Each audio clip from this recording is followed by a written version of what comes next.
Germany के वजीर खारजा haiku मास ने कहा है कि यूरोपीय यूनियन ईरान के साथ जौहरी मुआहदा जारी रखेगी, लेकिन किसी मुआवजे की तवक्को न की जाए।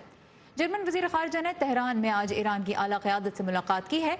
ईरानी वजीर खारजा जवाद ज़रीफ के साथ एक मुश्तरका प्रेस कॉन्फ्रेंस में मिस्टर मास ने कहा कि बरतानिया, फ्रांस और जर्मनी ईरान के साथ किए गए बैन अवी जौहरी मुआहदे में शामिल वादों पर अमल दरामद जारी रखने पर कारबंद हैं। अमरीका और ईरान के दरमियान जारी तनाव को जर्मन वजीर खारजा ने खतरनाक सूरत हाल करार देते हुए बातचीत पे जोर दिया। हम JCPOA से मुंसलिक रहेंगे और हम इसके तहत अपनी जिम्मेदारी भी पूरी करना चाहते हैं। इससे हम किसी किस्म के मुआवजों की तवक्को तो नहीं करते, लेकिन ताल्लुकात में बिगाड़ को रोकने के लिए हम हर मुमकिन कोशिश करेंगे। जर्मन वजीर खारजा के मुताबिक अमरीकी पाबंदियों के बावजूद ईरान के साथ तिजारत के लिए अदायगियों के खुसूसी निज़ाम को भी जल्द मुतारिफ कराया जाएगा।